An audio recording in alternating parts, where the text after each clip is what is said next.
Une production du Studio SF. Lancement de business, sclérose en plaques, grossesse en même temps, c'est beaucoup. À travers ça, je fais 3 fausses couches en passant. Claude, il est bipolaire. Il dépense, il fait des cadeaux. Pendant ce temps-là, on doit plein d'argent à Jean-Guy Dumoulin. Je l'aime profondément, mais il me fait extrêmement mal à ce moment-là. Ce chaos-là, c'est la dernière année de sa vie. Il met fin à ses jours. Mon espèce de persévérance que j'ai eue toute ma vie, elle revient encore. Je lève mes longs manches, puis là, je dis, je vais la rebâtir, la compagnie. Je veux-tu arriver sur mon lit de mort puis dire, la seule chose que j'ai faite dans ma vie, c'est cette compagnie-là, puis j'ai quelque chose que je t'ai pas dit aussi.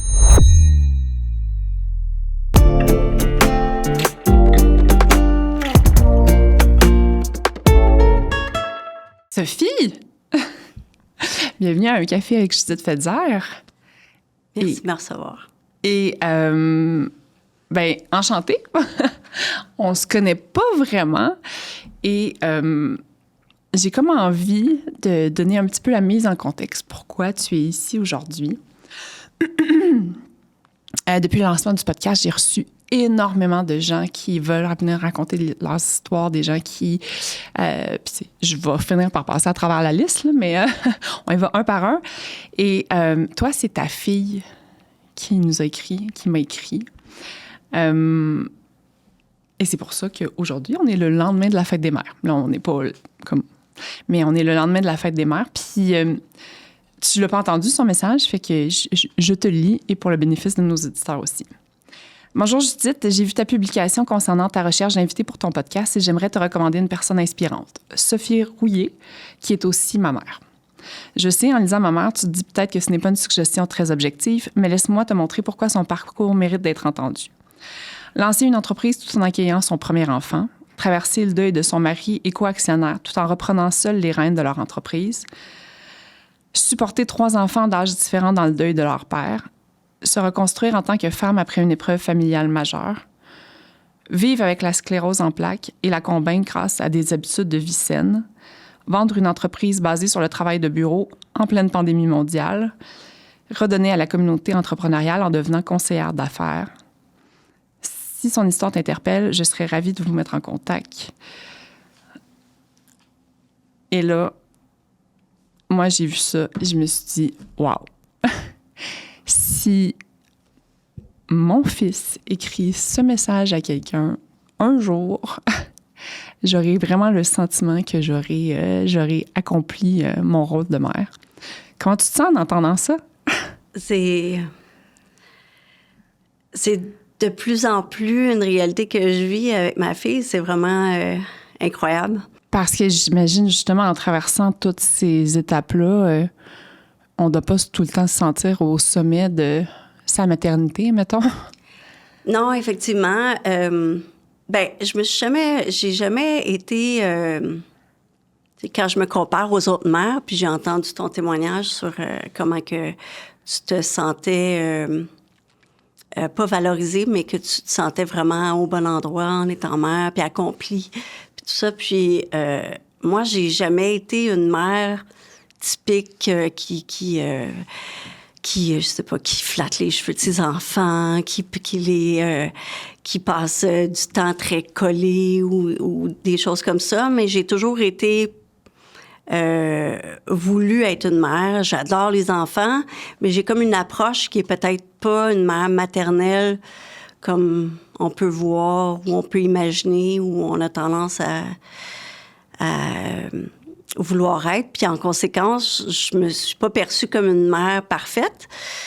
Mais c'est ça, je suis différente comme mère. Puis moi, j'ai focusé sur le plaisir avec mes enfants. Donc, ce qu'elle t'a partagé, que mon mari est décédé pendant que les enfants étaient jeunes, ce que j'ai fait, moi, comme j'avais l'entreprise, puis que là, l'entreprise était fondée par mon mari et moi, j'ai dû reconstruire la société. Puis là, ça prenait énormément d'énergie.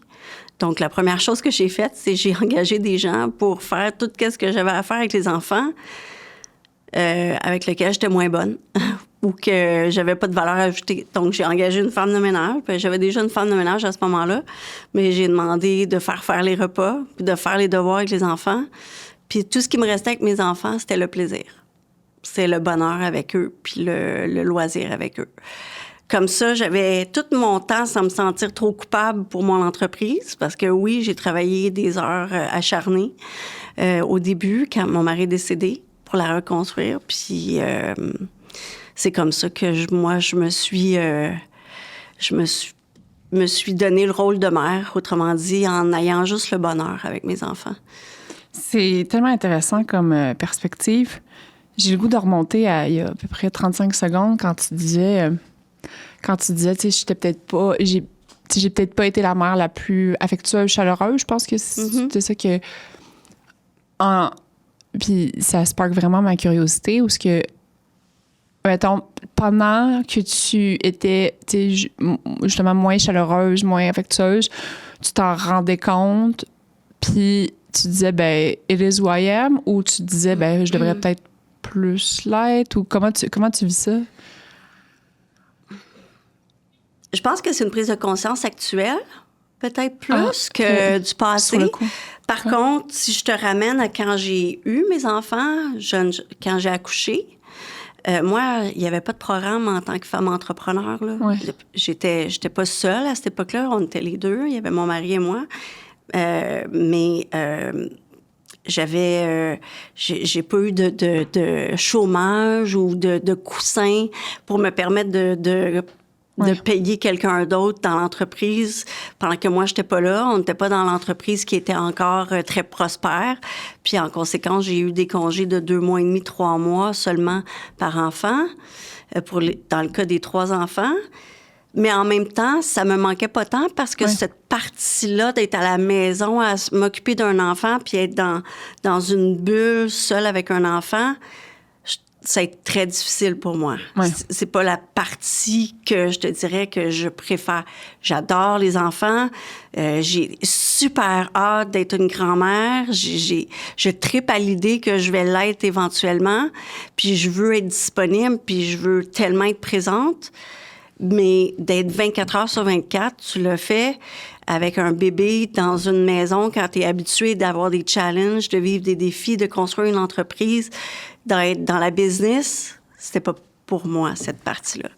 J'apprécie énormément le rôle de mère que j'ai maintenant, d'avoir des échanges avec mes enfants qui sont maintenant des adultes, qui me partagent leur réalité, leurs challenges, que je puisse partager un petit peu ce que j'ai vécu, puis un petit peu leur donner des conseils. Puis en même temps, ma fille, elle m'apprend plein de choses avec sa réalité, puis avec l'évolution des choses. Puis j'adore ça. Ça, c'est mon plaisir coupable. J'adore. T'es une entrepreneur. Ça commence quand? Ça arrive? Comment cette histoire-là? Ça commence... c'est quoi le business? Quand j'ai réfléchi avant de venir te voir, parce que là, j'étais comme... Qu'est-ce que j'ai raconté, dans le fond? Rien. On a entendu ce que ta fille a dit. On n'a aucun sujet à couvrir. Chaque sujet, je pourrais passer 2 heures dessus. Pour moi, c'est rien d'exemplaire. Je sais que quand j'en parle avec les gens, ils sont comme « wow ». Puis mon nouveau conjoint, parce que je suis remariée récemment, mon nouveau conjoint, il me le dit régulièrement, que c'est pas rien. Mais pour moi, j'ai pas accompli tant que ça. Mais dans tous les cas, donc, je savais pas exactement où qu'on s'en irait. Puis quand j'y repense, j'ai commencé à être entrepreneur, j'étais tout petite. Fait que ça commence, l'entrepreneuriat, je pense, je pourrais dire, à 13 ans, quand j'ai commencé à garder, puis que j'ai fait ma propre publicité pour garder. Puis à 14 ans, j'avais tellement gardé, je gardais tellement partout dans mon voisinage que j'avais assez d'argent pour aller en France puis me payer un voyage en France tout un été. Donc, je pense que c'est ça mon début d'entrepreneur. Mais c'était pas une vocation nécessairement. Mon père est entrepreneur. Mon grand-père aussi, mais c'est arrivé comme ça. Puis après, j'ai eu des job-in de vente. Puis fait que, mettons, mais je trouve ça super intéressant parce que, justement, tu sais, habituellement, les gens qui gardent, ils vont voir une, deux personnes, puis ça devient ça, puis c'est comme... en fait, tu contrôles pas tant la demande. Tu es plus... je vais garder quand ils vont aller au théâtre, mettons, là. Ouais. Tandis que toi, très rapidement, tu t'es dit, non, on va faire du marketing. Puis c'est tantôt, justement, on parlait avant... puis je te demandais, c'est quoi si tu avais à nommer une sphère d'expertise qui est très développée, tu me dis c'est la vente. Bon, ouais. ça part un peu de là. Ouais. La business que tu pars avec ton mari, est-ce que c'est ta première business comme plus... Oui, tout à fait. C'était pas le plan. En fait, il n'y avait pas de plan. C'est quand Bell a été ouvert, le monopole de Bell a été ouvert par le CRTC, donc en 94. En fait, il y avait des opportunités déjà parce que le monopole a été ouvert progressivement. Donc, vente d'équipements, vente des interurbains. Je ne sais pas si tu te souviens de cette période-là. Tu pouvais changer de fournisseur, mais juste pour les interurbains. Oui. Puis, cette opportunité-là, mon mari, qui, lui, était un autodidacte, qui était un excellent vendeur, qui avait pris des cours de vente.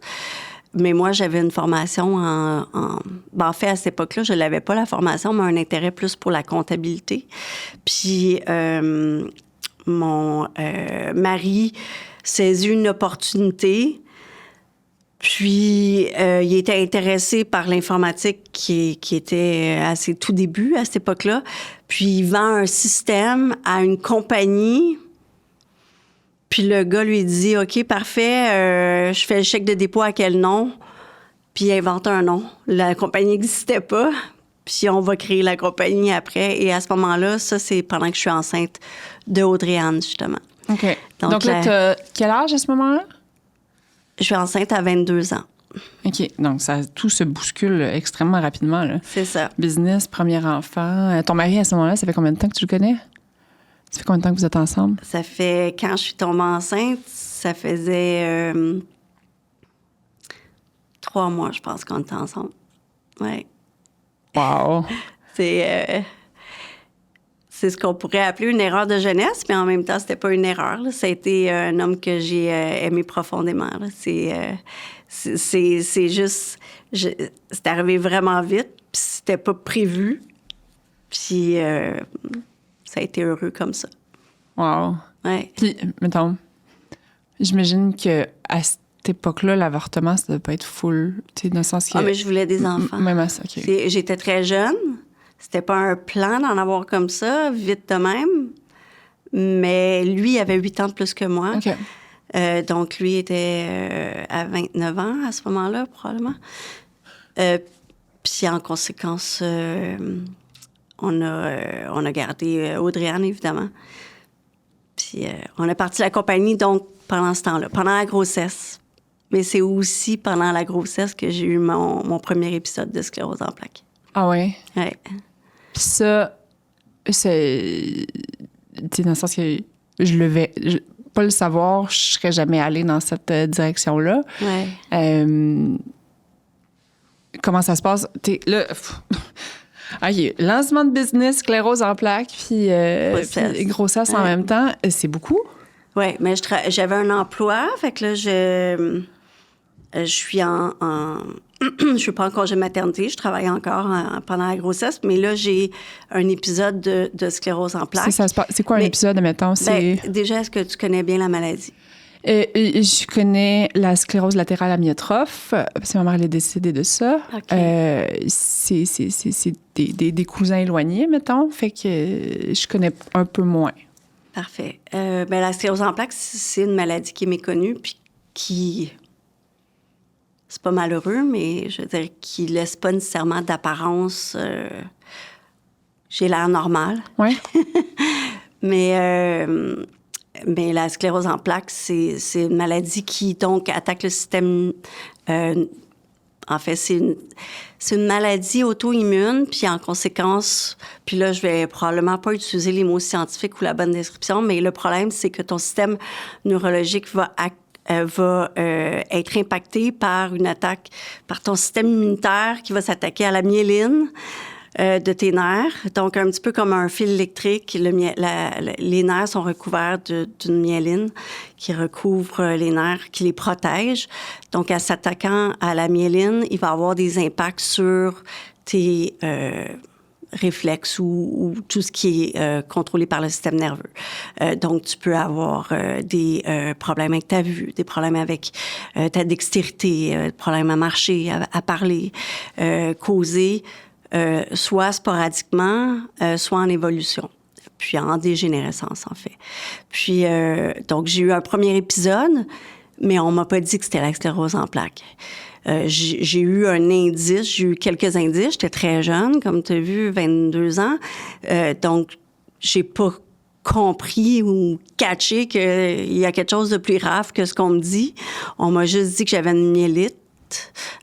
Puis, donc, j'avais une inflammation de la moelle épinière qui faisait que j'avais des sensations, des hypersensations ou le contraire, pas de sensibilité du tout quand tu me touchais, ou j'avais l'impression que tu me rentrais un couteau dans la cuisse, c'était un ou l'autre, puis que ça allait probablement disparaître tout seul, puis c'était causé par probablement un rhume qui avait mal guéri, qui s'était infiltré au niveau de la moelle épinière.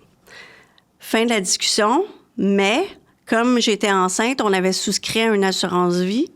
Puis comme par hasard, l'assurance vie m'envoie un remboursement des premières primes que j'ai payées. Puis elle dit finalement, on vous assure pas.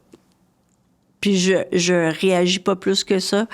J'en fais pas de cas. Un peu jeune, un peu ignorante. Eux autres, ils comprennent, mais les médecins... Eux, probablement qu'ils ont compris, mais je l'ai juste su 9 ans plus tard. Ah ouais. Que c'était ça. Donc, parce qu'en cours de route, tu n'as pas eu d'autres épisodes? Non, parce que là, à ce moment-là, je suis rencontrée par un neurologue, puis ils peuvent pas me faire l'IRM. Ben, ils veulent pas me faire l'IRM, ne sachant pas s'il y a un impact potentiel sur le fœtus. Puis, en conséquence, je fais pas les examens, je les fais après. Et ils me disent rien de plus. Donc, le neurologue me dit pas plus que myélite. Mais en fait, la réalité, c'est, puis je sais plus tard, c'est que ça prend 2 épisodes pour que tu aies un diagnostic. Okay. Ceci étant dit, je ne sais pas si c'est encore comme ça aujourd'hui pour un nouveau diagnostic, mais moi, ça a pris le 2e épisode pour que j'aie le diagnostic officiel. Okay. Donc ça passe, ça finit par passer, puis je reviens normal. Puis là, comme je suis enceinte, j'ai un employeur, mais là, ils me mettent en congé de maladie. Ils me demandent de ne pas retourner au travail à cause de l'épisode. Après avoir passé quelques nuits à l'hôpital, je me souviens pas combien. Puis là, ben comme je travaille pas, mais je suis enceinte, j'aide mon conjoint, puis là, on part à la compagnie pendant que je suis enceinte. Donc, au retour de mon congé de maladie ou après avoir accouché, j'annonce à mon employeur que je ne retournerai pas au travail. Et la compagnie, on la part. OK. Puis là, la business, je vois de l'opportunité d'où ce que ça vient, dans le sens que, bon, changement de règles de monopole, etc., vous voyez une opportunité. La business, est-ce qu'elle évolue à travers les années ou, mettons, l'idée initiale, c'est pas mal ça que c'est... Tu sais, c'est l'ouverture du monopole par le CRTC. Donc, la technologie est... Je veux dire, l'Internet débute là, en 94. Il n'y a presque rien qui existe. On engage 1, 2, des développeurs. On développe des trucs. Il y a tellement d'opportunités. C'est facile de vendre. C'est un marché émergent. Donc, facile de vendre à haut prix. Je suis en bas de celui de Bell. C'est suffisant pour convaincre les gens. Les gens, ils veulent juste pas que tu sois Bell Canada, mais ils sont prêts à acheter. Donc, c'est une situation très différente de bien des situations. Là. Puis, ça cause que... Mais tu dis ça, mettons, c'est une situation différente de bien des situations. Chaque époque amène aussi son lot de disruption. Là, autant que là, justement, en intelligence artificielle, il y en a plein d'opportunités où ce qui est comme... C'est ça. Donc, à ce moment-là, on n'a pas de plan, puis on n'a pas d'ambition nécessairement. Moi, je suis très jeune, je suis enceinte. Je retombe enceinte tout de suite après avoir accouché d'Audrey-Anne. 3 mois et demi après, je tombe enceinte d'Alexis. Puis, moi, je suis dans ça.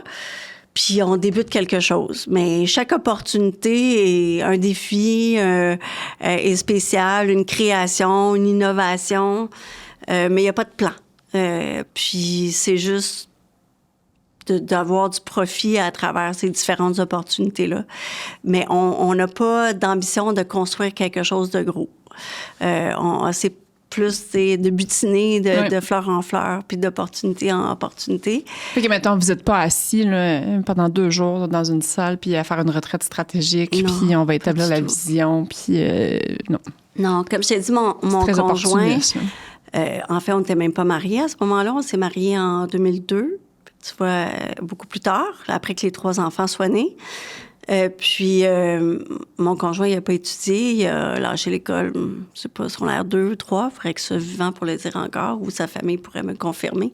Secondaire 2 ou 3. Puis, c'est juste un excellent vendeur, puis un opportuniste, puis un homme extrêmement intelligent, là, au-delà de la moyenne. Là. Puis, qui capte des opportunités. Puis, on s'en va comme ça. Donc, une opportunité après l'autre, un défi après l'autre. Puis, on a notre premier succès en 1997 quand on vend au restaurant Mike's. Ça passe dans le journal.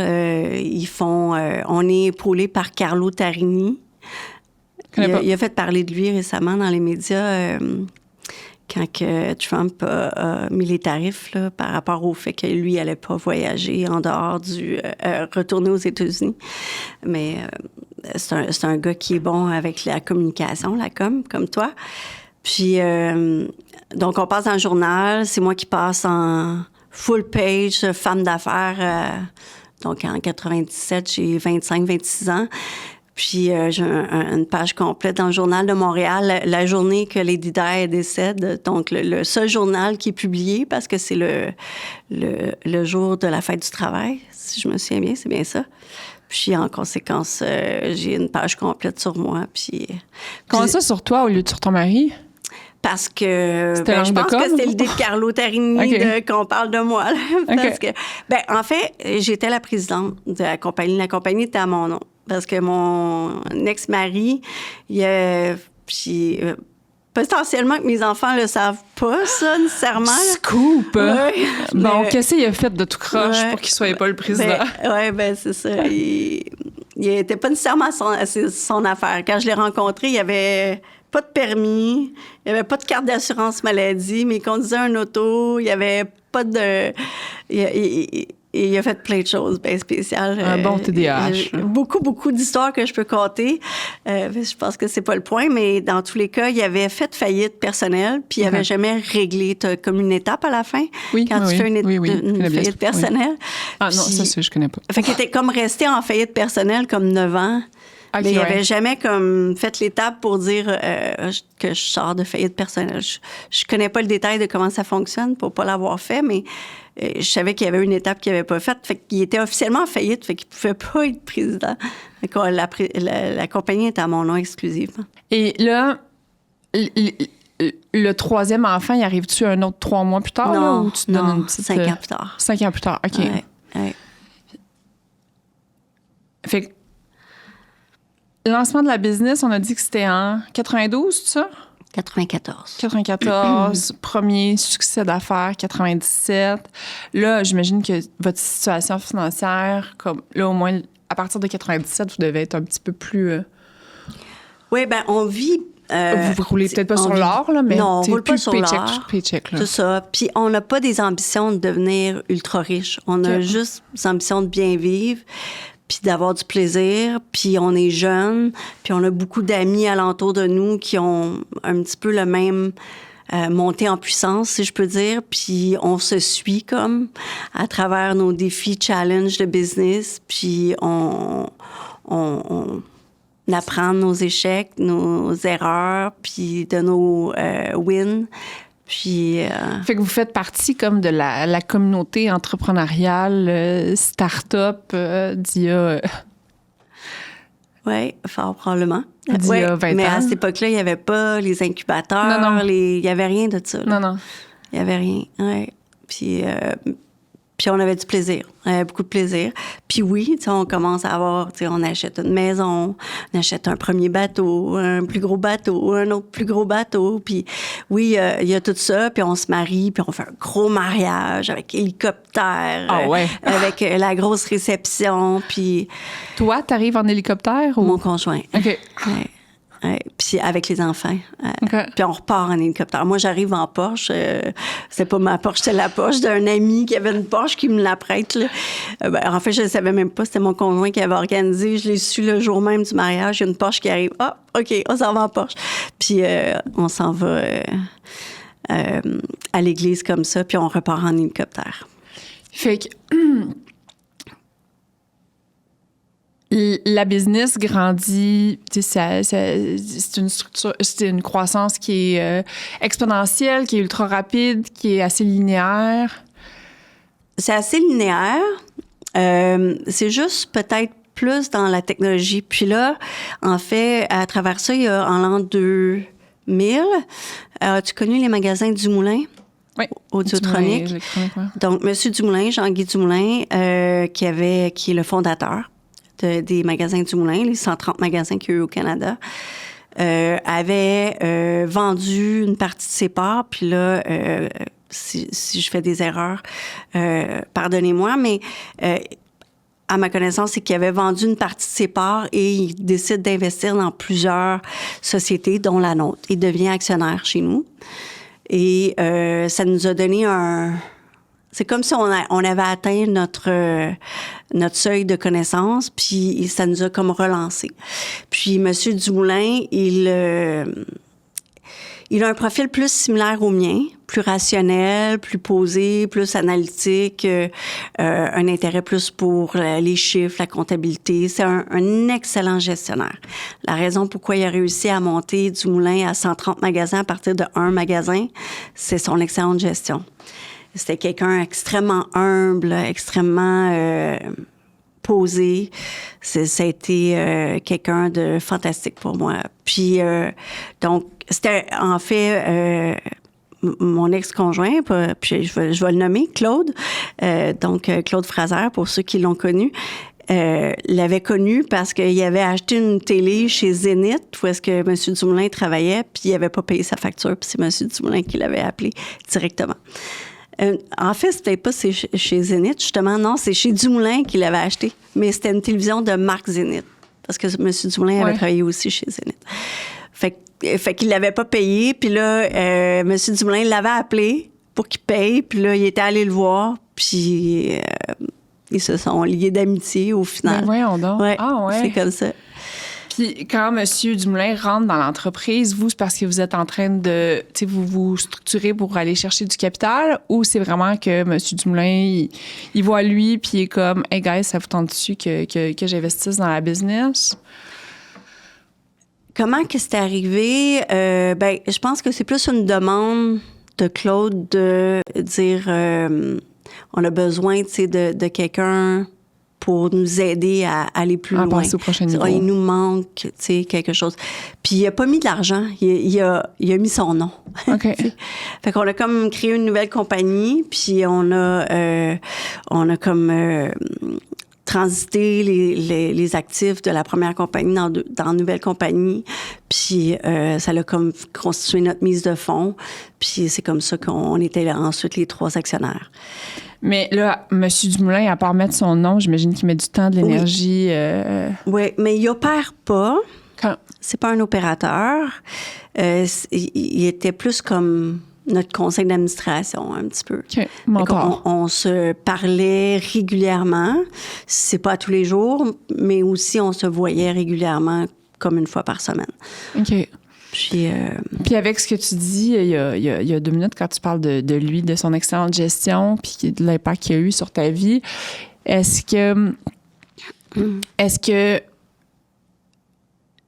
tu sais, Claude, le portrait que je vois un peu la dynamique où ce que justement, peut-être Claude un petit peu plus extravagant, visionnaire, opportuniste, voir comme, puis toi peut-être plus rationnel. Est-ce que en rencontrant M. Dumoulin, toi, ça vient te sécuriser aussi dans, tu peux être un bon entrepreneur en étant très cartésien puis rigoureux, mettons? On l'a appelé notre catalyseur. OK. Monsieur Dumoulin. C'est comme si c'était la personne... Tu sais, c'est quoi un catalyseur? Je suis pas sûre, en fait. En chimie, c'est comme la personne qui faisait... C'est pour ça que je sais pas c'est quoi. Je suis pas une chimiste, mais le catalyseur, c'est ce que tu vas apporter qui va faire que deux... OK. je sais pas si c'est des atomes, là, mais deux éléments qui vont marcher ensemble grâce à cet élément-là que tu rajoutes. Donc, lui a fait que mon conjoint et moi, comme on était tellement à l'opposé dans notre style ou façon de gérer, on était capable de fonctionner. Vous êtes finalement capable de vous parler. On était capable de fonctionner grâce à M. Dumoulin. OK. Donc, on l'a appelé notre catalyseur. Ah, c'est super intéressant. Lui, avais-tu l'impression qu'il était pogné entre un couple? Sûrement. Ben là, il faudrait le demander à lui, mais là, il est décédé. Ou il faudrait demander à son ex-conjoint, là, qui est toujours vivant, mais à lui de le dire. Sûrement qu'il se sentait pris à travers ça. Là. En tout cas, à la fin, c'est sûr qu'il se sentait pris, mais au début, je ne sais pas. Mais c'est ça, c'est parce que, tu sais, en fait, c'est ça. Fait que vous avez de la misère à parler le même langage, admettons, puis comme vous n'êtes pas capable de parler le même langage, ça vous bloque des opportunités parce que vous n'êtes pas... Ouais. C'est ça? Ben en fait, ma façon de faire, elle est très différente. Puis je dis « est » parce que je l'ai faite après le décès de mon mari. Ouais. Donc, à ce moment-là, la façon que moi, je voulais faire les choses, ça marchait pas. Mon mari voulait pas les faire de cette façon-là. Donc, plus planifié, plus rationnel, plus analytique. Lui, plus spontané, émotif, visionnaire, tu l'as bien capté. C'est toujours ça. On s'en est pas à bonne place. Mais si il y avait eu... Parce que moi, j'admirais, puis je voyais sa vision qui était bonne. Était bonne, sa vision. Il y avait juste besoin de prendre un petit peu du côté réfléchi que Jean-Guy et moi, on amenait. Et on aurait pu, je veux dire, ça aurait été grandiose qu'on aurait fait. Mais il a été indomptable. C'est pas méchant, au contraire. Non. J'ai énormément d'admiration pour Claude. Il était immensément intelligent. Puis, si tu savais le nombre de gens qui sont venus à son décès, ça démontre à quel point il était aimé des gens. C'est fou. Donc, c'est juste qu'il aurait fallu être capable de contrôler un petit peu. C'est juste un petit peu.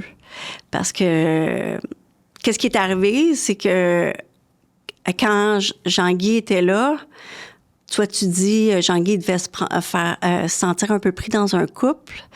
Ça l'a fait l'opposé. Claude s'est senti comme nous, on était ensemble contre lui. Fait qu'il y a eu cette espèce de dichotomie-là qui s'est créée, qui est arrivée étant donné que nous, on se ressemblait plus. Ouais. Puis Jean-Guy était content que je sois là pour avoir un portrait plus clair, une bonne vision des chiffres, etc. Donc, c'est ça qui est arrivé plus que à ce moment-là. Là. Mais éventuellement... veux pas, ça doit avoir des impacts sur votre relation de couple, ça? Oui, c'est sûr. Mais tu vois, en l'an 2000, mon fils, le dernier, Félix, naît en l'an 2000. À travers ça, je fais 3 fausses couches en passant. Il y a ça aussi que je fais. Je passe proche de mourir. On me sort un hélicoptère, un autre hélicoptère, là. C'est une autre histoire. Pas le jour du mariage. Donc, une autre histoire, là. Donc, on me sort je fais ma dernière fausse couche, je la fais sur une croisière, puis on me sort en hélicoptère. C'est tombé rocambolesque, ta vie. Oui, c'est ça. Parce que sinon, je meurs, parce que je perds trop de sang, parce que j'ai un problème d'utérus. Mais ceci étant dit, excuse-moi, là, je perds mes idées. Notre couple, en l'an 2000, va très bien. 2002, quand Jean-Guy devient actionnaire, ça va très bien. Ça commence à être plus difficile, je te dirais 2007-2008. On commence à avoir peut-être des enjeux où est-ce que là, on a pris des risques. Jean-Guy nous a prêté de l'argent, il a avancé de l'argent. Puis là,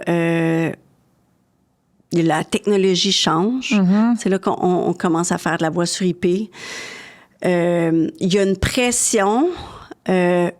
Puis là, je dis cette pression-là était sur Claude, surtout sur Claude, où est-ce que tous nos amis qui sont en business commencent à avoir un succès, où est-ce que ça devient un petit peu, aux yeux de Claude, compétitif, de atteindre ce même niveau-là.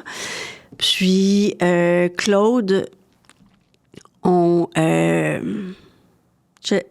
y a des signes qui font qu'on commence à regarder parce qu'il est bipolaire. Mais il se le dit pas à lui, puis il veut surtout pas se le dire parce que c'est de la maladie mentale. Puis maladie mentale, ben ça a la connotation de folie ou à cette époque-là, c'est encore probablement des gens qui le voient de cette façon-là, mais c'est de mieux en mieux. Mais à cette époque-là, lui, il le vit comme ça. Puis donc, on commence à explorer ça, mais c'est des conversations très houleuses. Puis en conséquence, ça prend beaucoup, beaucoup d'ampleur avec le temps. Puis en 2007-2008, moi, j'ai un autre épisode en fait, on a passé tout droit à ça. En 2003, j'ai mon diagnostic de sclérose en plaques. C'est pas très grave. Donc, c'est pas très grave dans le sens que ça change rien à l'histoire. Donc, 2003, diagnostic, parce que j'ai un autre poussé. Puis, j'ai quelques petites poussées. Rien de majeur, rien qui m'impacte énormément, mais des petites poussées. Mm-hmm. Mais en 2007-2008, je fais une pyélonéphrite, une infection du rein, une infection urinaire qui dégénère en infection du rein. Extrêmement malade, puis j'arrête de prendre la médication pour la sclérose en plaques qui, à cette époque-là, était des injections 3 fois par semaine. Puis... parce que c'est à cause des effets secondaires. À chaque fois, c'est comme si tu avais un rhume, tu fais de la fièvre, etc. Quand tu fais les injections, c'est pas facile. Puis là, la maladie prend tellement de place, la pyélonéphrite, que je laisse tomber les médicaments. Puis là, réintégrer les médicaments, il faut que tu repasses à travers le pire des effets secondaires. Donc, je laisse tomber, puis je prends pas les médicaments. Bang, une énorme poussée. Une poussée... je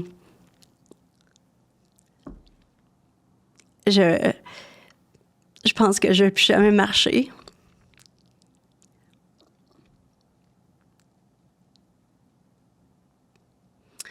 Puis...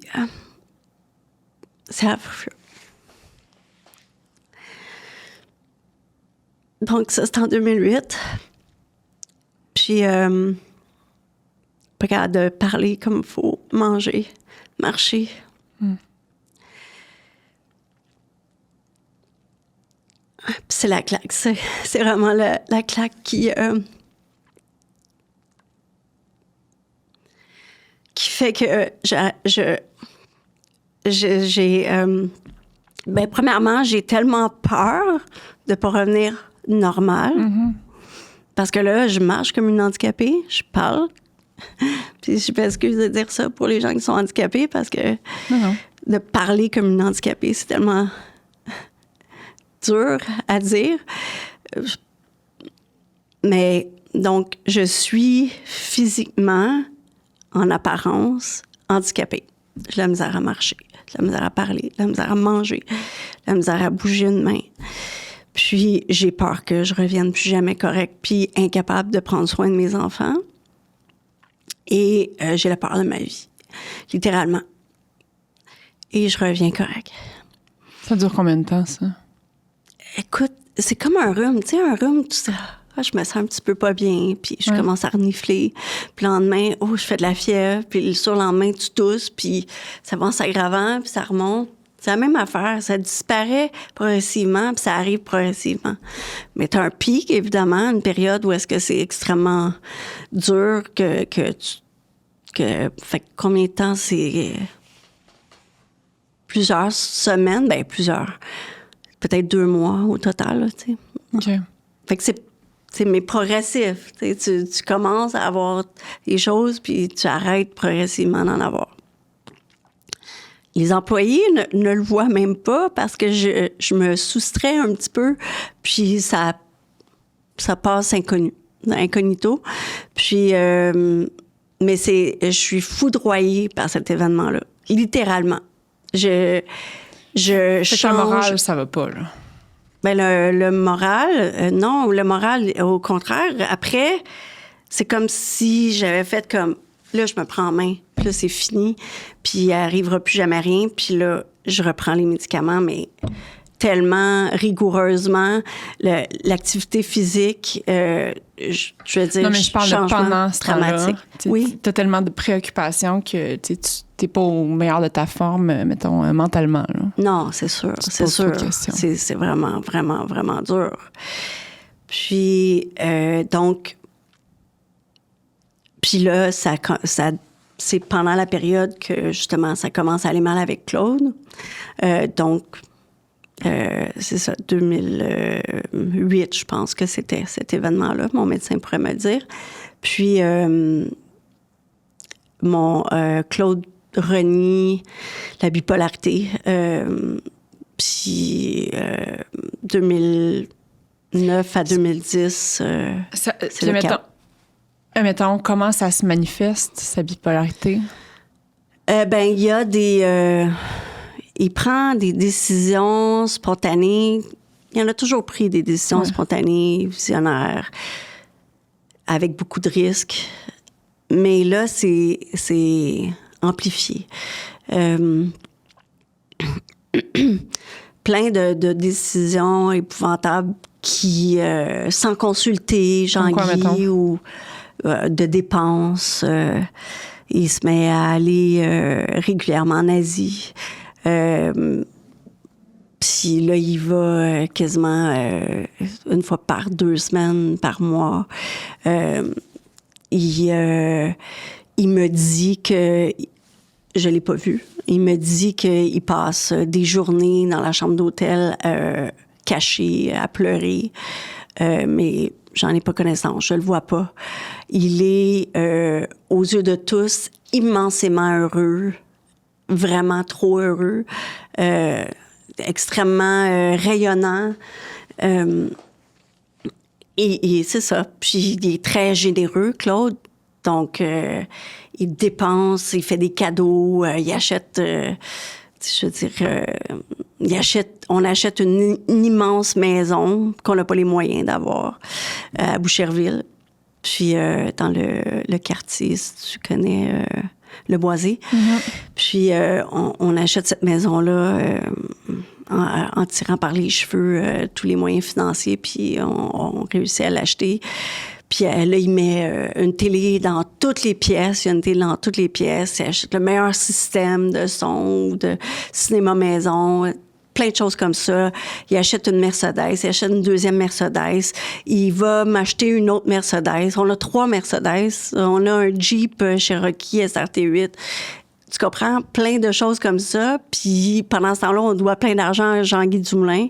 Jean-Guy Dumoulin, il stresse sa vie. Donc, puis là, ce chaos-là, c'est la dernière année de sa vie. Et il met fin à ses jours, en 2010.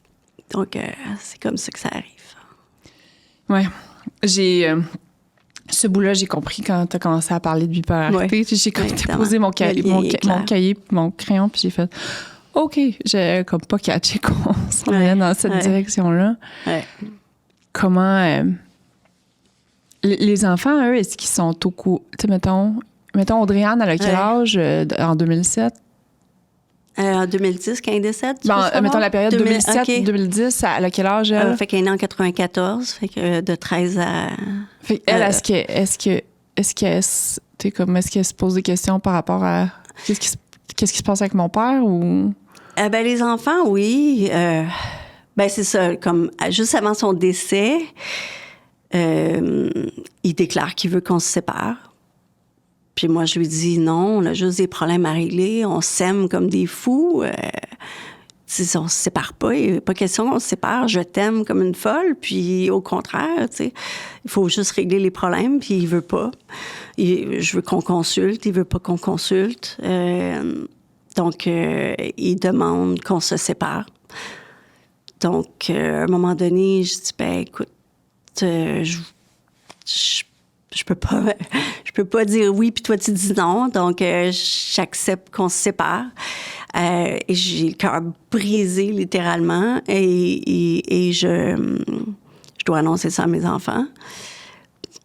Ça, c'est le bout le plus dur. Tu l'as vécu. Ça m'a brisé le cœur, littéralement. Je me souviens d'Audrey-Anne qui avait fait un dessin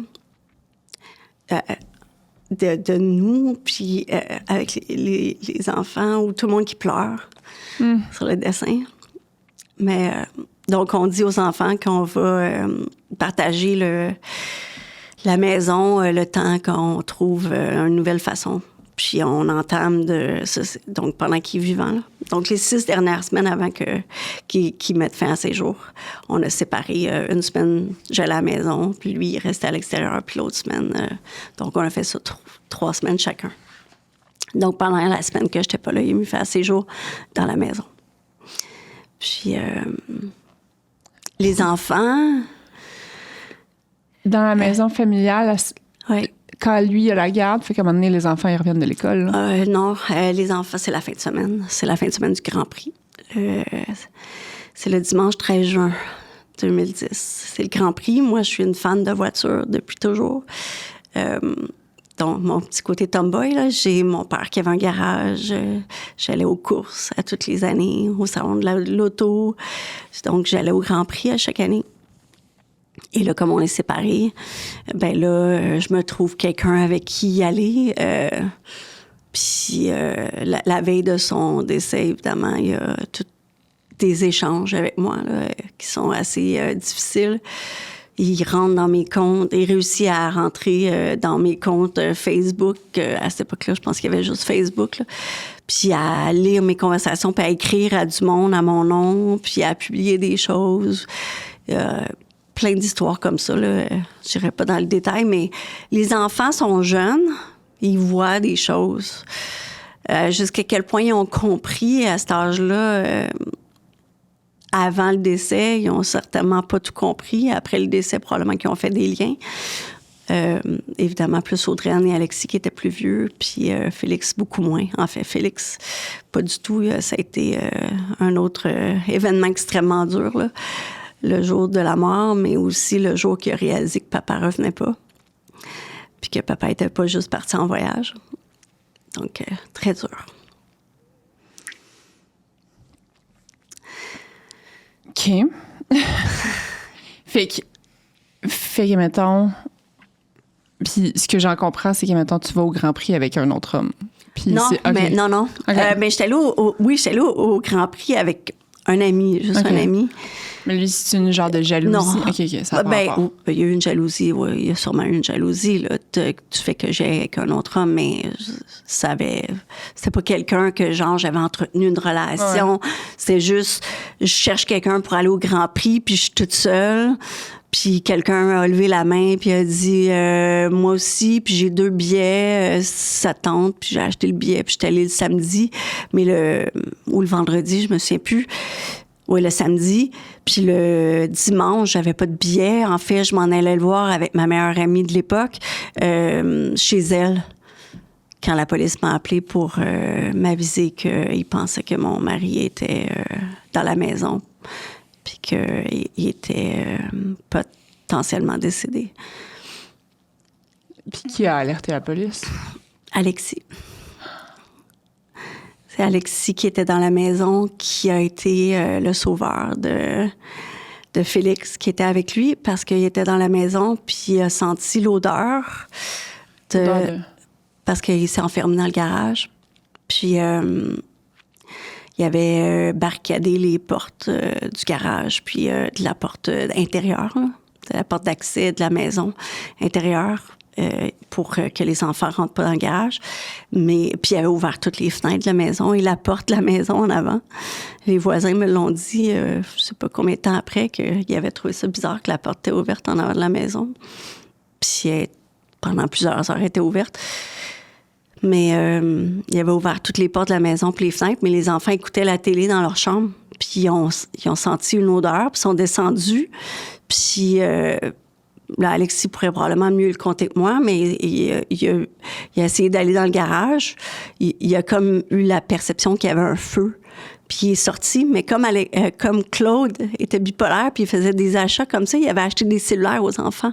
Il était très jeune là, à cette époque-là. Là. Puis des cellulaires, à cette époque-là, c'était le iPhone 3. Ouais. Donc, il y avait des cellulaires. Puis il est sorti de la maison. Il est allé chercher Félix, qui était tout petit. Félix, il avait 8 ans. Puis il a dit, on sort de la maison. Puis il a appelé la police. Puis c'est la voisine, après, qui est intervenue, là, puis qui a pris mes enfants. Je pense que c'est la police qui a demandé à ma voisine, « Pouvez-vous vous occuper des enfants? Parce qu'on va ouvrir le garage, puis on veut pas qu'ils soient là. » Wow! J'étais pas là, forcément. Moi, j'ai eu l'appel, puis je me suis envenue en voiture en criant, puis en pleurant. Quand la police te dit ils ont des doutes, toi, t'as comme... J'ai compris parce que je l'avais vu venir. Est-ce que tu avais peur qu'ils mettent fin à ces jours? Oui. J'avais eu peur. Je l'avais fait ramasser par la police la semaine d'avant. J'avais peur. Mais il avait convaincu le médecin que c'était juste qu'on était en chicane. Puis que j'étais un petit peu folle. Fait que je l'avais fait appeler par la police. Puis ils l'ont relâché. Wow. Le coroner en a fait état, d'ailleurs, dans son rapport après. Que ça aurait pu être évité parce que les signes étaient quand même assez présents. Oui. Oui. OK. Pardonne-moi. Fait que t'apprends ça, t'arrives chez vous. Ouais. Comment ça se passe? Écoute, je raconterai pas la journée parce que je vais me fondre en larmes. Ben, ça se passe qu'après, on se ramasse à l'hôpital, forcément. Puis, une fois que c'est calmé un petit peu, j'annonce le décès aux enfants. Puis après, ben, Jean-Guy Dumoulin, qui avait la leucémie à ce moment-là, il dit je vais aller au bureau à tous les jours jusqu'à temps que tu sois prête. Puis, fait que, il fait acte de présence pour que, justement, il n'y ait pas... que les employés quittent en se disant, OK, la compagnie va tomber, là. Claude est décédé, puis Sophie est en deuil, là. On était les deux gestionnaires, opérateurs. Puis il a pris donc la place à tous les jours. Puis j'imagine que, mettons, la situation financière à ce moment-là, là, c'est complexe, là. La business, ou ça va? Ça va. On est... ça va... on vit correctement. Évidemment, on est toujours au seuil, tu sais. Ouais. Il y avait un petit peu de lousse, Claude le dépensait. Mais qu'est-ce qui arrive, c'est que tout de suite, je me fais solliciter pour me faire acheter. Mais on n'avait pas d'ambition, comme je t'ai dit, donc on n'avait pas mis en place une structure. C'était Claude le vendeur, puis c'était Claude qui était le gars à la tête de toute la technologie. Donc, c'est pas un bon moment pour vendre. Puis Jean-Guy m'épaule pendant ce processus-là, dans le sens de m'accompagner pour rencontrer les gens et discuter. Puis je dis à Jean-Guy, Jean-Guy, je suis pas bien. Je pense pas que c'est la bonne chose à faire. J'ai dit, je veux m'essayer de la reconstruire, cette compagnie-là. Puis je vais Ça, c'est combien de Je temps vais à le peu faire. près après le décès? C'est vraiment pas long, mais écoute, je suis allée au bureau à tous les jours. J'ai jamais arrêté d'aller au bureau. Les funérailles ont eu lieu 6 jours après le décès. Je sais pas pourquoi on a fait ça vite de même. Je sais pas si je voulais mettre ça derrière moi parce que c'était trop lourd, c'était tellement lourd. Je sais pas pourquoi, je m'en souviens pas. Il y a comme un gros trou. J'ai perdu, là, plein d'informations. C'est comme si ton corps, si ta tête a dit, là, tu te protèges, là, ça fait trop mal. Tu mets ça de côté, t'oublies ça. Fait qu'il y a comme un gros trou noir Mais de plein de choses. il doit y avoir tellement d'émotions qui se... Ben, tu sais, déjà que vous êtes comme en rupture, fait que, tu sais, déjà, Ouais. tu sais, mettons, ça doit faire 6 semaines que t'as un peu le cœur amoché, là, tu sais. Oui, c'est... Puis, tu sais, c'est comme une descente aux enfers qui commence pas le jour J, Ouais. qui commence quand même quelques temps. Mais je te dirais, puis tu sais, je t'ai passé plein de détails, là, tu sais, hein, dans les 6 semaines, Claude il a accepté qu'on retourne consulter, puis finalement, on est allé à une séance, puis là, et, tu sais, il a eu l'impression que le psychologue était juste contre lui, tu sais, parce que le psychologue lui disait, tu te rends pas compte que Sophie, tu l'éloignes en faisant ce que tu fais plutôt que la rapprocher, puis peu importe. Tu sais, il est arrivé tellement de choses, plein de détails, plein d'événements puis d'émotions. Mais, excuse-moi, je perds mes idées, là. Mais fait que, mettons, les émotions que tu vis à ce moment-là, tu sais, si-tu comme rempli de... Tu sais, y a-tu beaucoup de colère? Il doit y avoir de la culpabilité? Il doit y avoir de...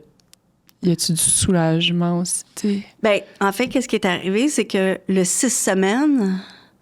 C'est comme si j'avais commencé à faire mon deuil parce que là, il m'a dit qu'il veut plus rien savoir. Puis là, il me fait littéralement mal. Là, il me dit, là, t'as plus de salaire, je reprends ta carte de crédit, viens porter les clés de la voiture. Là, il me met littéralement, il essaie de me mettre dans la rue, là. Il fait tout pour tout m'enlever. Il est méchant. Il me fait venir devant Jean-Guy Dumoulin, puis il me dit tout ce qu'il veut plus auquel je participe. Puis il me dit, tu viens plus au travail, c'est fini, t'es plus dans la compagnie. Tu comprends? Tout ça, je développe la haine, là. Tu comprends? Quand je vais au meeting, j'ai tellement peur qu'il m'enlève tout que je viens en métro. Parce en autobus, au travail. Pour pas qu'il puisse reprendre tes clés de chambre. Exactement. Et donc, il y a plein de petits événements comme ça qui se passent. Puis, je l'aime profondément, mais il me fait extrêmement mal à ce moment-là. Donc, puis, je suis vraiment désolée parce que je suis consciente que les enfants sont probablement pas tout conscients de ça. Je sais qu'ils ont une conscience de certaines choses. Je sais que quand ils ont fait la thérapie sur le suicide, les thérapeutes m'ont dit que les enfants savaient des choses, mais j'ai jamais su exactement qu'est-ce qu'ils savent. Mais il me fait vraiment mal. Et donc, j'ai commencé mon deuil. Quand il décède, je suis rendue à un stade... Oui, je l'aime profondément, cet homme-là, puis il m'a tellement fait grandir, cet homme-là. Mais il m'a fait tellement mal. Puis... Fait que toi, ton calvaire s'arrête un peu aussi. Oui, c'est ça. Fait qu'il y a une portion de soulagement, mais t'as vécu un deuil avec ta mère. Je suis désolée. Mais le deuil, il y a plusieurs phases. Mm-hmm. Puis le dessin du deuil qu'ils font dans les thérapies sur le deuil, c'est une espèce de boucle. Parce qu'il y a des allers-retours, hein. Puis là, ça passe par la colère, ça passe par l'idolisation. On dirait à un moment donné, tu te souviens juste ce que la personne a fait de beau, puis de bien, puis de fantastique, puis c'est comme la meilleure personne sur la Terre. Puis il y a tout ça, puis il y a la déception, puis il y a la colère contre toi-même, la colère contre la personne qui est décédée. Il y a tout ça. Tu vis tellement d'émotions. Puis c'est long, un deuil. Je veux dire, je pourrais te dire que je suis encore en deuil, là, parce que regarde, la preuve, je suis pas neutre, je suis encore émotive. Donc, c'est long, un deuil. Puis, mais ça reste toujours imprégné en toi, tu sais. Surtout quelqu'un d'aussi proche. Tu sais, ta mère, c'est quelqu'un d'extrêmement proche. Un ami, c'est assez proche. Puis un conjoint, c'est proche. tabarnouche, là. Dans ta vie, tu sais, c'est dans ton intimité, c'est dans ton lit à tous les jours. Puis moi, je travaillais avec mon conjoint, c'est ça. là, C'est c'était un partenaire littéralement... d'affaires, un chum, un confident. Ben, t'as été en couple, en affaires. Puis un père. Et un père.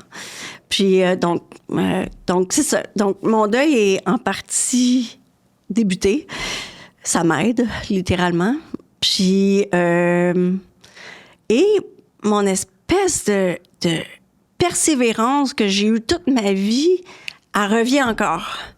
À ce moment-là, c'est encore une fois, je lève mes manches, puis là, je dis à Jean-Guy, je dis, je vais la rebâtir, la compagnie. Puis là, je me dis, je vais aller me chercher quelqu'un, je vais m'épauler, parce que la technologie, ça, c'était pas ça qui me faisait triper ou que j'aimais. Moi, c'est plus la finance, la comptabilité, puis la gestion. Donc, je commence littéralement. J'ai des déjeuners, des dîners. Jean-Guy me réfère du monde. Les gens, chaque personne me réfère à quelqu'un d'autre. Je fais mes propres contacts à travers mon réseau de contacts. Je rencontre des gens avec qui j'ai fait de la business, des fournisseurs, des clients. Je déjeune, je dîne, je soupe et grâce à ça, parce que j'ai eu, c'était le début de l'été, 13 juin, mes enfants ont été épargnés des examens de fin d'année et ma sœur vient habiter chez moi pour l'été. Puis elle, c'est littéralement ma sauveuse à ce moment-là parce qu'elle s'occupe de mes enfants pendant que moi, je m'occupe de la business. Et je me trouve quelqu'un pour m'aider. Et j'entame une reconstruction de la société. Et je rebâtis une société à ma façon. Littéralement à ma façon. Jean-Guy est encore là, mais il est malade. Ah bon? Il y a la leucémie. Mais quand tout va bien, hein? Oui, mais son cancer, là, la leucémie, des fois, c'est latent. Là, donc, il y a un épisode, ça devient cancer des poumons. En fait, c'est plus tard que ça devient cancer des poumons. C'est vrai. En 2011, dans tous les cas, je le rachète. Je rachète ses parts. Là, il s'est écoulé 3 ans à peu près. Là. Non, il est décédé en 2010. OK. Donc, 1 an plus tard. Je ne me souviens pas quel mois, là, donc combien de mois après. Là, tu dois plus économiser, parce qu'il y a moins d'achats de voitures qui doivent se faire. Je vends toutes les voitures. Je mets, là, en 2010, je vends toutes les voitures, à perte, évidemment, des voitures.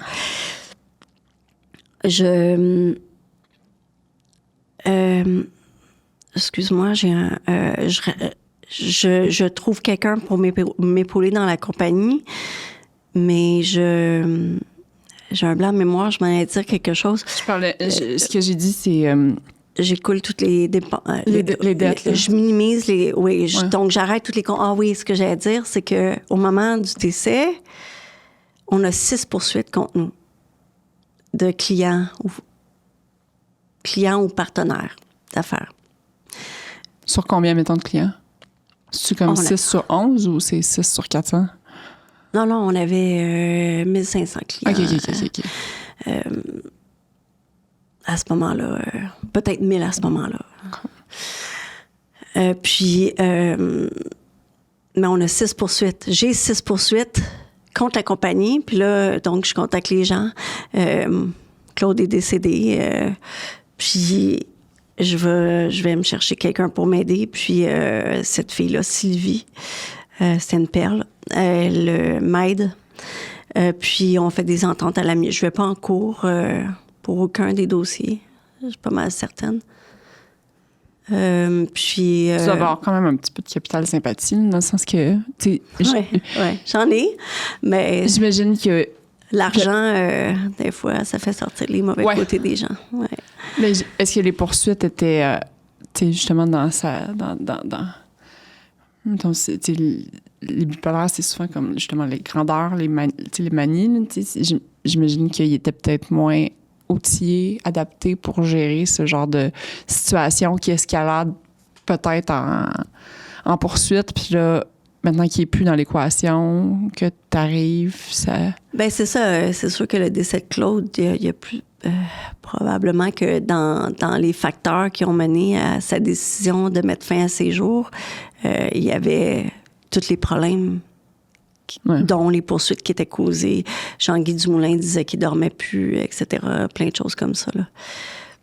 C'est-tu là que tu t'en allais? Non. Je pense que non. Non, mais... Tu veux-tu me redire d'abord ce que tu Non, me mais disais? en fait, tu as amené un sujet... Mais c'est ça, c'est parce que rendu là, c'est ça. En tout cas, je sais, mais ça me fascine, ces histoires-là. Fait que je pourrais en parler pendant les 12 prochaines heures. Mais où est-ce que je m'en allais, c'est... Comme il y a plus toute sa vie est un peu un chaos là, rendu là, c'est peut-être pas la meilleure personne pour gérer des poursuites puis de les amener à bon escient. Fait que peut-être que tout ça escalade puis là toi t'arrives puis là t'es plus comme OK, bon, on va calmer le jeu, on va régler les affaires une par une. C'est ça, je les ai réglées une par une, effectivement. Ben c'est ça. Donc, quand il est décédé, je me retrouve avec la compagnie qui est handicapée, 3 enfants qui sont en deuil, qui sont jeunes. Comment ils vont à ce moment-là, eux autres? Ben, il y a eu plein d'étapes, forcément. Il y a eu beaucoup de pleurs, forcément. Moi, je les ai... ça aussi, c'est ma sœur qui m'a trouvé une ressource de aide au suicide pour des adolescents qui vivent un deuil d'un parent suicidé ou d'un proche suicidé, vraiment spécifique, à Laval, dans un CLSC, peut-être un CIUS, là, je suis plus certaine, ou à cette époque-là, peu importe, mais je vais littéralement, là, toutes les semaines, les reconduire pour la thérapie du deuil, du suicide. Puis les 3 enfants le font. Alexis, Audrey-Anne dans un groupe pour ados plus vieux. Félix dans un groupe pour les enfants plus jeunes. Puis je pense que ça leur a fait du bien. Ils ont consulté aussi par eux-mêmes. Je recommande à tout le monde de consulter. C'est tellement important. Mm-hmm. Puis donc... Et les enfants, c'est comme s'ils m'avaient protégée. Ils se sont pas confiés beaucoup à moi par rapport à leur peine. Oui, on a pleuré ensemble. Mais je pense qu'ils voyaient à quel point que je m'étais relevé les manches puis que j'avais beaucoup de chats à fouetter, comme on dit. Puis je me souviens d'un soir d'être revenue parce que, tu sais, au début d'un deuil, c'est comme une semaine, le premier mois, le premier 2 mois, le premier anniversaire, la première fête sans lui, ta première fête sans lui, la première fête de ton enfant, le premier ci, le premier ça, le premier Noël, peu importe. Puis j'arrive du travail, puis je m'effondre littéralement en larmes. Puis je me souviens que les enfants sont venus, puis me consoler. Ils étaient là pour moi, ils me consolaient. Mais puis là, j'ai comme réalisé qu'on était comme le 13, donc on était le 2e mois, ou je sais pas quoi, qu'on était une journée qui est encore une journée, comme un anniversaire du décès. Puis, fait que les enfants, ils ont vécu leur deuil à leur façon, puis sincèrement, c'est comme si on était en parallèle dans le deuil, puis je pense qu'ils se sont beaucoup ressourcés à travers leurs amis aussi, beaucoup. Puis je pense que ça leur a fait du bien, tant mieux. Puis, tu sais, on est devenus unis ensemble, sans nécessairement, tu sais, se parler à tous les jours. On se parlait, oui, on en a parlé de plein de choses. Puis, tu sais, j'amenais des... Tu sais, papa, il faisait ça, ou je leur disais, ah, ton père, il aurait aimé ça, voir ça, ou... Tu sais, j'ai souvent amené ce côté-là, mais on n'a pas nécessairement eu des sessions de thérapie ensemble, par exemple. Donc, puis moi, je vivais mon deuil à travers tout ça aussi, là. Non, mais c'est ça, c'est que là, t'as tellement de rôles différents à jouer. Ouais. Fait que tu te sauves littéralement avec le travail. Ouais. Ça doit être ça qui t'aide le plus ça fait... à être capable de remplir les autres rôles de ta vie après, là. Ben c'est ça, parce que c'est comme si tu te remplissais tellement ton agenda pour pas avoir de temps pour réfléchir, pour pas avoir de temps pour être triste, de penser à qu'est-ce qui est en train de t'arriver. C'est juste ça que je faisais. J'étais juste très occupée. Puis si je me retrouvais 1 heure là, avec rien, là, je m'effondrais. Je pleurais. ma vie, j'ai pleuré, là. Je me souviens de m'être levée pour être capable d'ouvrir les yeux, tellement j'avais pleuré. De ne pas être capable d'ouvrir les yeux, tellement ils ont enflé. Donc, j'ai pleuré beaucoup, beaucoup. Mais, à travers ça, je travaillais. Je défonçais des portes, puis je réglais les problèmes. Je remettais tout en place. Puis j'ai été un cas spécial parce que Claude n'avait pas de testament. Ah. Et Jean-Guy était actionnaire avec moi. Mais il y avait eu un montage fiscal de prête-nom qui faisait que moi, j'étais pas reconnue. Mais Jean-Guy, étant une bonne personne, il a reconnu mon actionnariat. Wow. Ça, c'est dans la nouvelle compagnie qu'on avait avec Jean-Guy. Où est-ce que là, Claude, son nom était là, Jean-Guy était là, puis il y avait un prête-nom au lieu de moi. Puis ça, je pense que je me souviens, c'était à cause du transfert des actifs, puis que de d'autres poursuites, puis de trucs comme ça. En tout cas, ça a été chaotique. Et en conséquence, il a fallu que je fasse reconnaître mes actions, que je fasse plein de procédures parce que les enfants étaient mineurs, qu'il y avait un héritage en jeu de plus de 25 000 $. Donc, j'ai dû élire un conseil de famille, qui a élu un conseil de tutelle. Et ensuite, je devais rapporter à chaque année l'utilisation des fonds. Et puis, donc, j'ai eu ça à gérer à travers tout ça. Fait que là, la compagnie, toi, tu défonces toutes les portes, là, tu travailles. Ouais. Entre le moment de sa mort puis le moment où tu vends, il se passe combien de temps? Que je vends à la société, tu veux dire comme récemment, c'est 2021, j'ai vendu. OK. Donc, il s'est quand même écoulé 11 ans entre les deux. Oui. Fait que j'ai remonté la compagnie en investissant sur une équipe de vente, surtout ingénierie, pour me rassurer, parce que ça, c'était le bout que je maîtrisais moins. Sur une équipe de télémarketing, équipe de service à la clientèle. On venait d'acheter une bâtisse commerciale. J'ai renippé la place pour que ce soit bien. J'ai renippé la maison pour pouvoir la vendre. Puis là, c'était une maison avec un suicide dedans, donc ça, c'était pas facile. C'était resté dans la maison après?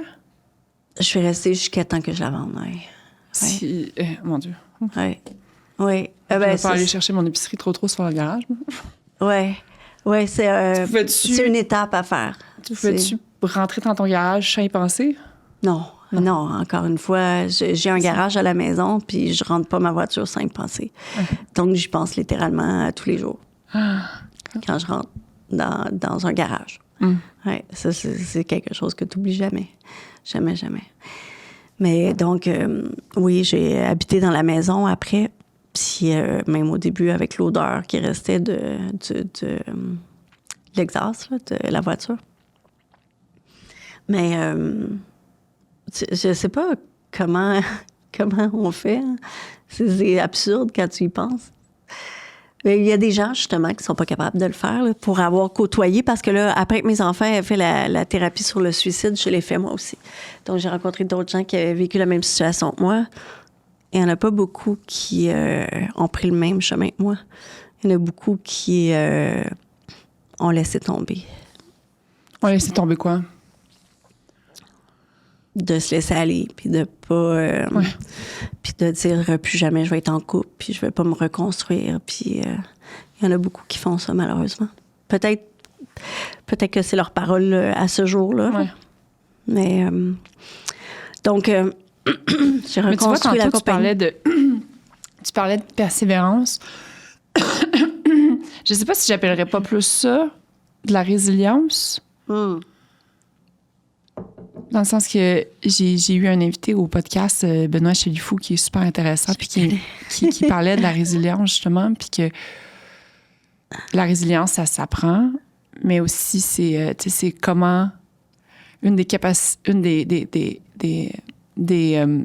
compétences principales, mettons, des gens résilients, c'est qu'il arrive une situation, puis que là, Tu sais, c'est comme, OK, là, ça, c'est arrivé. C'est quoi le plan à partir de maintenant? Puis d'utiliser comme un peu ça comme vecteur pour venir identifier la suite, tu sais. Ouais, je suis d'accord avec toi.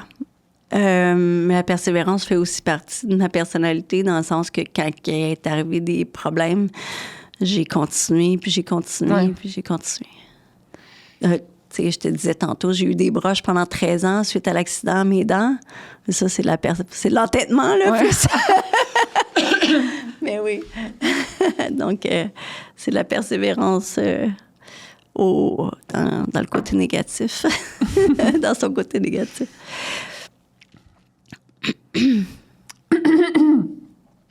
Puis, admettons, toi et Claude, vous aviez des styles de gestion différents.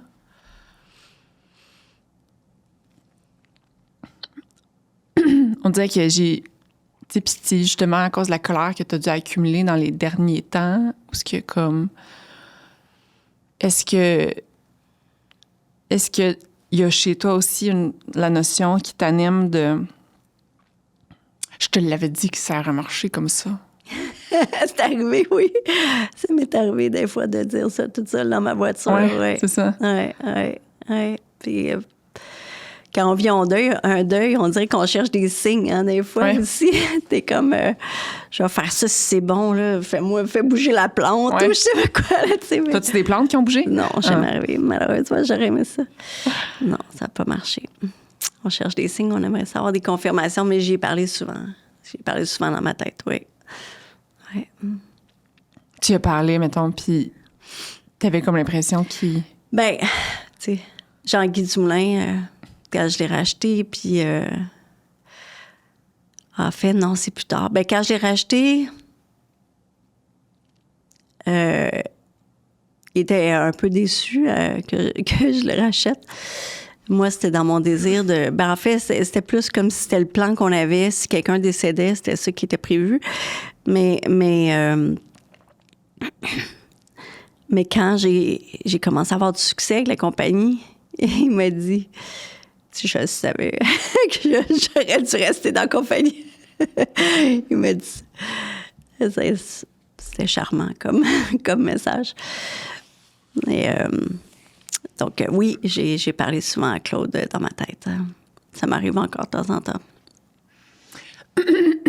Parce que, mettons, là, t'as dit tantôt que t'étais nouvellement remariée? Oui. OK. Ben, je me suis mariée à l'église. Comme je suis veuve, j'ai droit à l'église encore. Ah ouais? Puis t'es restée célibataire combien de temps?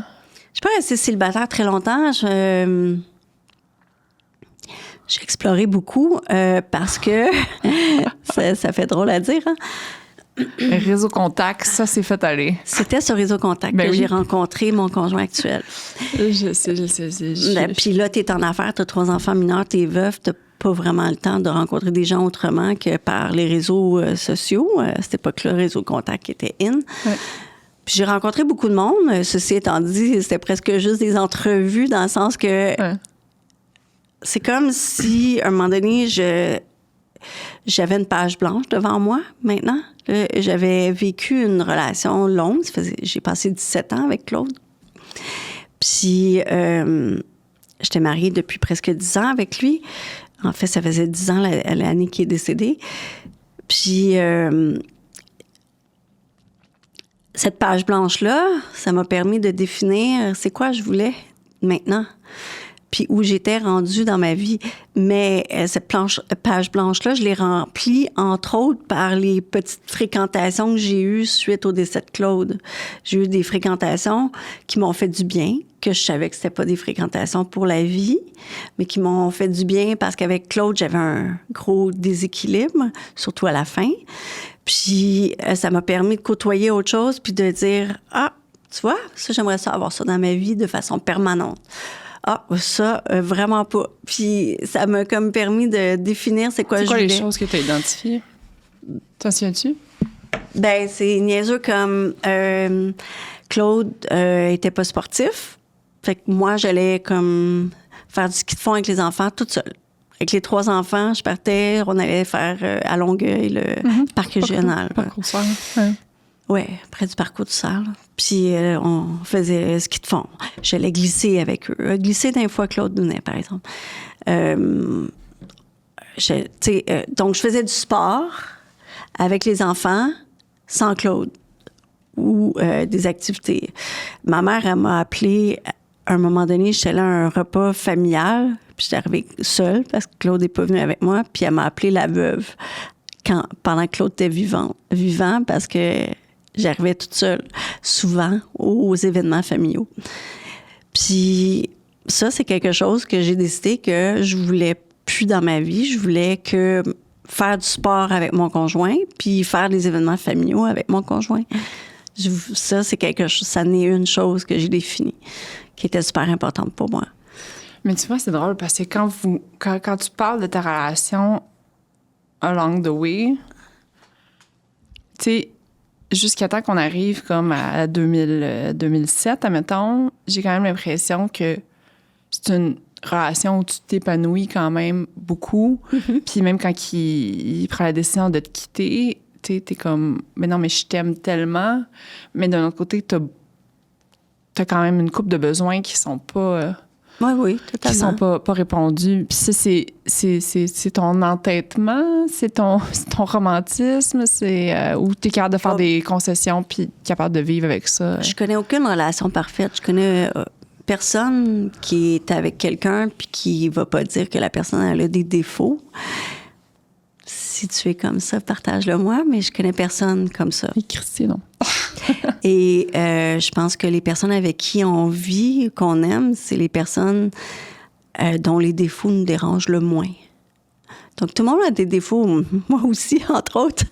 Puis, probablement que mes défauts sont pas trop graves pour mon conjoint actuel. Ouais. Puis, c'est ce qui fait qu'on est bien ensemble. Si mon défaut était quelque chose de vraiment grave pour lui, il serait pas avec moi. C'est la même chose pour moi avec lui et c'était la même chose avec Claude. Donc, c'était des choses qui étaient importantes pour moi. Maintenant, j'avais une page blanche, je pouvais les définir. Puis aussi, en 17 ans, tu évolues. Puis surtout qu'on s'était connus jeunes. Donc, à 22 ans, mes priorités n'étaient pas les mêmes que rendues à son décès. Ouais. Donc, c'est pour ça. Mais je l'aimais profondément, Claude, puis je me serais pas séparée. Moi, je voulais pas me séparer. Pas du tout, du tout. Il m'a amené plein de choses extraordinaires. Puis il m'a fait évoluer beaucoup comme femme, comme personne. J'avais zéro confiance en moi quand je l'ai connu. OK. Donc, il m'a beaucoup aidé pour ça. T'as appris à rêver? Ah oui, j'ai appris à rêver avec lui.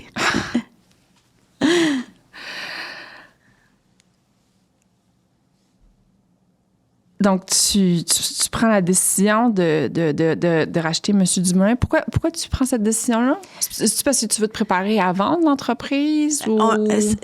Écoute, c'est probablement dans mon trou noir aussi, là, de trucs que j'ai omis. Là. Et M. Dumoulin, il ne voulait pas participer aux opérations. Il voulait être dans l'actionnariat seulement. C'était un excellent mentor pour moi. Mais là, je reconstruisais la compagnie. Je pense que j'avais besoin d'être seule. Puis c'est comme si j'avais mon opportunité de créer quelque chose par moi-même. Alors, puis j'avais jamais eu comme peut-être... Je l'aurais pas fait à 22 ans toute seule, sans Claude. Mm-hmm. Puis là, j'avais l'opportunité de le faire par moi-même et seule. Puis je pense que c'est peut-être ça que j'ai voulu faire. Mais en même temps, je pense qu'il y a aussi le fait qu'on avait déjà discuté de si quelqu'un décède, puis on avait une assurance vie, puis c'était prévu que si quelqu'un décède, ben le but, c'était de pouvoir racheter les autres ou de repayer les actions. Puis, ben Jean-Guy voulait pas exploiter la compagnie, mais moi, je voulais l'exploiter. Donc, ça l'a servi à racheter la dette qu'on avait envers lui, ou le repayer plutôt. Puis, en conséquence, que je fasse mon chemin par moi-même. Est-ce que ça s'est bien terminé? Hein?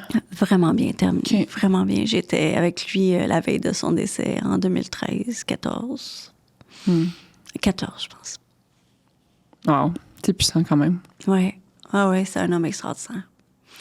Donc, aucun souci. Mais à ce moment-là, te dire qu'est-ce qui m'a animée spécifiquement, je ne suis pas capable de te redire. c'est dans mon trou noir. Hein. Fait que là, à ce moment-là, tu deviens 100% actionnaire de la compagnie. Non, parce que Claude n'a pas de testament. Donc, mes enfants sont actionnaires avec moi. OK. Oui. Puis on a 2 compagnies. On a la compagnie avec la bâtisse commerciale, puis on a l'autre compagnie qui est la compagnie opérante. Donc, ils sont actionnaires avec moi dans les 2. Huh. Et là... Mais là, ils sont encore tout jeunes. Fait que c'est, Ils sont mineurs, oui. Oui, c'est ça. Fait que c'est toi qui prends les décisions pour eux quand même. Oui, tout à fait, tout à fait. Quand... et là, la vente se fait en 2021. Oui. C'est toi qui cherches à ce moment-là? Oui, ben en 2019, quasiment un an avant la COVID, j'ai eu une prise de conscience un peu grâce à mon conjoint actuel, Nicolas, qui... Ah oui, c'est vrai. Nicolas, le sportif familial. Ouais. Entrepreneur aussi. Ah oui? Oui. Donc, c'était sur ma feuille blanche, entrepreneur. Puis, il m'aide un petit peu à me poser des questions sur qu'est-ce que je veux, rendu où est-ce que j'en suis. Puis... Parce que là, t'as quel âge? À ce moment-là, t'es en 70, c'est 51 ans, ça? En 2019? Ouais, t'as 49, ça? 48. 48, 49. Ouais. Fait que en fait, il y a un peu l'effet de la crise de la quarantaine, genre. Là, tu vois le 50 qui s'en vient. J'ai parti à la compagnie, j'étais toute jeune. Mes expériences d'avant, c'est presque rien. Je veux-tu arriver sur mon lit de mort puis dire la seule chose que j'ai faite dans ma vie, c'est cette compagnie-là et les petites compagnies qui ont été alentour, mais cette espèce de crise de la quarantaine-là qui a fait que j'ai fait non, moi, je veux faire autre chose. Je veux essayer autre chose. J'ai fait mes preuves avec la compagnie que j'ai là. J'ai pas besoin d'aller plus loin. Je finis cette aventure-là, puis je m'en vais faire autre chose. Donc ça, c'est en 2019 que j'entame ce processus-là. Donc, suite à cette réflexion-là. Fait que là, tu fais ça avec un broker, mettons, ou non, parce que on a passé tout au long 2015, j'avais acheté une autre compagnie et je pensais faire ça avec un broker, puis un courtier d'affaires qui appelle, en tout cas le nom officiel. Puis je leur ai fait une présentation au courtier, puisque j'avais préparé en vue de travailler pour aller chercher un financement, faire une acquisition. Puis ils m'ont dit, t'as pas besoin de nous. Tu gères, tu fais exactement ce qu'on ferait. Fait que, je dis, OK. Fait que j'ai pas besoin d'un courtier. Fait que je me suis trouvé un avocat d'affaires puis un fiscaliste. Puis avec eux, j'ai fait une transaction d'achat. OK. Vous avez identifié des cibles. Oui. Oui, j'étais allée vers... à ce moment-là, c'est à cause que quand j'ai restructuré la compagnie, j'ai décidé de mettre le focus sur un partenariat que j'avais d'affaires qui était un manufacturier d'équipements de télécom IP. Parce que moi, j'avais un gros volet de services récurrents, mais j'avais besoin d'un point d'entrée pour vendre la technologie qui supportait les services récurrents que je vendais. Donc, c'était comme mon point d'entrée, c'était la technologie, l'équipement et le logiciel. Puis, à ce moment-là, il y avait Nortel qui venait au moment du décès de Claude. Là. Ça faisait pas longtemps qu'il avait fait faillite puis qu'il avait mis en vente les différents axes de business qu'il y avait. Donc, il y avait le volet équipement de télécommunications pour les entreprises, parce que Nortel, c'est aussi les centraux téléphoniques. Puis, le volet de vente d'équipements de téléphonie a été racheté par une compagnie qui s'appelait Avaya, qui était une compagnie américaine, anciennement Lucent. Puis, Avaya, on vendait leur équipement. Donc, moi, j'ai mis mon focus sur eux. Je me suis dit, regarde, eux, ils développent la technologie. Donc, plus de casse-tête de développer, Moi, j'entretiens, je vends des services récurrents, puis je focus sur eux. Qu'eux avaient le vent dans les voiles. Là. Écoute, ils venaient de faire le meilleur move sur la Terre, là, d'acheter la technologie de Nortel, puis parce que Nortel avait tout le marché. Donc, eux, ils s'intégraient à la technologie de Nortel. Puis là, j'avais juste à vendre. J'avais plus le casse-tête du développement, qui était le cheval de bataille de Claude. Là. Mm-hmm. Donc là, je m'épargnais, tu sais, une partie. Donc, en focusant sur eux, j'avais une technologie à développer. À court terme, c'était une très bonne stratégie. Là. À long terme, un seul manufacturier, c'est pas bon. Mais court terme, super bon focus, vente, technologie, formation, équipe, expertise. Ça m'a permis de me propulser. Donc là, eux, ils m'ont propulsé, puis ma recette de vente que j'ai développée a fait de moi l'unique partenaire Avaya au Canada à faire quelque chose de différent. Puis, ça m'a permis de me démarquer. Donc, ils m'ont octroyé un premier prix marketing. Puis après, j'étais dans les meilleurs vendeurs au Québec, au Canada, etc. Puis éventuellement, j'ai gagné Compte Bell Canada dans le marché de la PME, SMB en anglais. C'est là. Le prix... c'est là sur ton LinkedIn que j'ai vu ça. du meilleur partenaire en Amérique. Pour Avaya, Compte Bell Canada dans le secteur PME. C'est comme ça que c'est arrivé. Donc là, j'achète l'autre compagnie. Puis, en 2019, je décide de vouloir vendre, je le fais par moi-même parce que j'ai déjà fait l'expérience d'acheter. Puis, je vais chercher un avocat, puis mon fiscaliste, le même fiscaliste que toujours, puis il m'épaule à travers cette négociation-là, puis ces étapes-là. Puis, je trouve avec Avaya tous les autres partenaires qui pourraient être des cibles intéressantes. OK. Donc ils m'ont aidé. Dans le but de leur faire un genre de playbook d'acquisition. Là. C'est ça. Donc, ils m'ont aidé quand j'ai voulu acheter à identifier les cibles, puis ils m'ont aidé quand j'ai voulu vendre à identifier ceux qui potentiellement pourraient vouloir acheter ou qui étaient dans le processus de faire des acquisitions. OK. Donc, c'est comme ça que ça s'est fait. Puis toi, est-ce que tu es restée après en 2021 ou t'es... Oui, je suis restée. Mais des fois, il y a des choses que j'ai faites, puis je suis impressionnée par moi-même parce que j'ai pas réfléchi vraiment. Je voulais faire autre chose. Fait que je savais que je voulais partir de la business. Oui. Puis ceux qui m'ont acheté, c'était une compagnie ontarienne qui voulait devenir nationale et ils devenaient nationaux par le fait qu'ils faisaient l'acquisition d'un partenaire au Québec. Du coup, ils devenaient nationaux. Puis, ils m'ont dit, « Tu veux-tu être comme la directrice générale du Québec? » Puis j'ai dit non. Sans comprendre pourquoi, j'ai dit non. J'ai dit, je vais juste m'occuper des ventes. Mais c'était un bon move parce que si je restais directrice générale, je serais restée longtemps. Mais là, en étant aux ventes, il fallait qu'ils me remplacent. Puis en me remplaçant, ça leur faisait un autre gros salaire à payer. Puis là, l'équation de mon salaire qui me payait pour rester là le temps qu'ils trouvent quelqu'un, puis la nouvelle personne, ça marchait plus. Donc, la journée que l'autre personne a commencé à être à l'aise à gérer le bureau de Québec, ils m'ont dit bye-bye. Et c'était parfait. J'étais tellement contente. Fait que ça n'a pas duré longtemps. Ça a duré 7 mois OK. que j'étais là. OK. Puis là, à ce moment-là, la sortie, ça se passe comment? Il y a quand même beaucoup d'entrepreneurs qui, une fois qu'ils vendent leur business, c'est comme ils perdent tout leur repère. Puis là, tu perds ton sens du purpose. Puis là, t'es comme... J'avais fait mon deuil. Ça aussi, j'étais prête. Okay. J'avais fait mon deuil. Mais t'as raison. Ça a été il y a eu un deuil. Il y a eu quand même cette portion-là de vide, de qu'est-ce que je vais faire. Puis OK, je suis qui maintenant? Oui. Tu sais, je suis rien.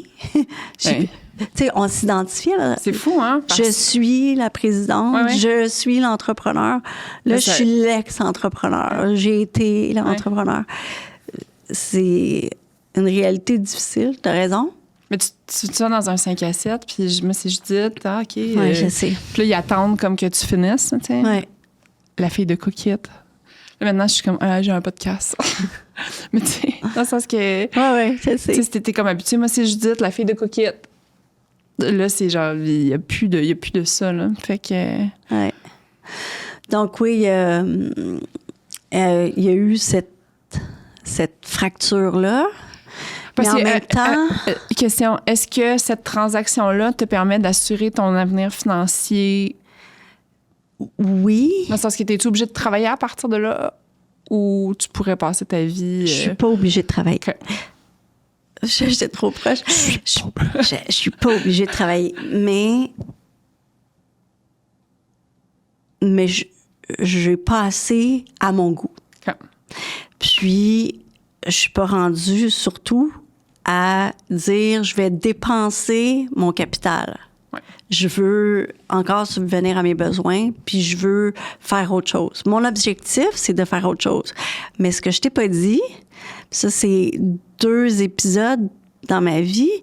Quand j'ai rencontré Nicolas, qui est en 2013, Nicolas est arrivé dans ma vie et c'est pourquoi que je te dis ça maintenant, parce que c'est la même réalité de quand j'ai vendu. J'étais épuisée. T'as pas idée comme j'étais épuisée. J'étais vidée littéralement. Je m'étais tellement donnée que j'avais 0 énergie. J'étais vide. Et ça, c'est ma première prise de conscience, ça a été quand j'ai rencontré Nicolas. Parce que là, ça faisait 3 ans que Claude était décédé. Puis, un peu plus que 3 ans. Et Nicolas, ce qui m'a charmé, puis je te raconte l'anecdote parce que c'est cute. Notre première date, c'est le restaurant n'existe plus. C'était le Petit Tsujiki à Boucherville, un restaurant japonais de sushi. Puis mon fils Félix dirait, tu vas jamais dans une première date manger du sushi parce que ça tombe, puis ça va, t'as l'air fou quand tu manges. Parce que je lui avais dit, fais jamais ça, mais je l'ai fait. Puis j'arrive au restaurant, puis Nicolas est déjà au restaurant assis, puis il me dit, j'ai commandé, j'espère que ça te dérange pas. Puis j'ai fait comme, wow. Ça m'a tellement Quelqu'un fait... qui prend en charge. Ouais. Quelqu'un qui prend des décisions. Yeah! Quelqu'un qui s'occupe de moi. Ouais. Puis Nicolas, ça a été ça. Il prend soin de moi. Nicolas, il voulait prendre soin de moi. Il était à un endroit dans sa vie où est-ce qu'il avait atteint une liberté financière avec son entreprise, puis qu'il avait une balance de vie merveilleuse, puis qu'il avait envie de prendre soin des autres, puis il avait envie de prendre soin d'une femme avec lui. Il avait envie d'avoir quelqu'un dans sa vie dont il prenait soin. Puis quand j'ai vendu, ben cette même fatigue-là a fait que mon deuil a été plutôt court parce que j'avais tellement besoin de me ressourcer. J'avais tellement de fatigue accumulée que j'avais juste envie de me faire du bien. Puis j'ai quelque chose que je t'ai pas dit aussi. Vas-y, on t'écoute. Ouais. Nicolas aussi, il est endeuillé d'un suicide. Ah ouais? Sa femme s'est suicidée, lui aussi. Donc, on est 2 personnes avec 3 enfants, entrepreneurs, qui avons vécu un suicide. Et on est ensemble depuis 2013. Puis on forme un couple merveilleux, mais avec une compréhension totale de la réalité de l'autre. Wow. Ouais. Et on a 6 enfants maintenant qu'on dit qu'on a ensemble, même si je suis pas leur mère, puis il est pas leur père. Wow. Et Ouais. c'est en business avec sa femme, avec je voulais dire son ex, mais je pense pas que... Elle était impliquée parce que Nicolas, c'est un homme très familial. Puis, donc, elle faisait partie pour lui, parce qu'il a acheté la compagnie pendant qu'il était avec elle. Puis s'il n'était pas là pour les enfants, ben il n'aurait pas pu faire ça. Donc, pour lui, elle faisait partie de la société aussi. Donc, mais elle n'était pas dans les opérations. Puis est-ce que j'imagine que ça vous donne l'opportunité d'avoir le droit d'en parler? Oui, totalement. Totalement. Il n'y a pas de jalousie ou Ouais. de trucs comme ça. Il n'y a pas ton ex ou rien de ça. Pas du Mais tout. c'est parce que, comme tu le disais aussi tantôt, tu sais, veux pas après la mort de quelqu'un, il y a comme un peu aussi, tu sais, justement, un peu cette. Tu sais, puis c'est très naturel, on se souvient des beaux moments. Tu sais, Exact. regarde ta vie, on en a, tu sais, on en a passé de la merde. Mais on se souvient quand même des beaux moments. Ouais. Fait que, tu sais, la même chose se passe. Fait que, tu sais, Ouais. ça, avec vos deux anciens partenaires, au moins, il y a comme cette compréhension-là que Total. c'est normal, ça existe. Puis, Oui, puis surtout on en pour les parle. enfants aussi, ça doit comme... Mhm.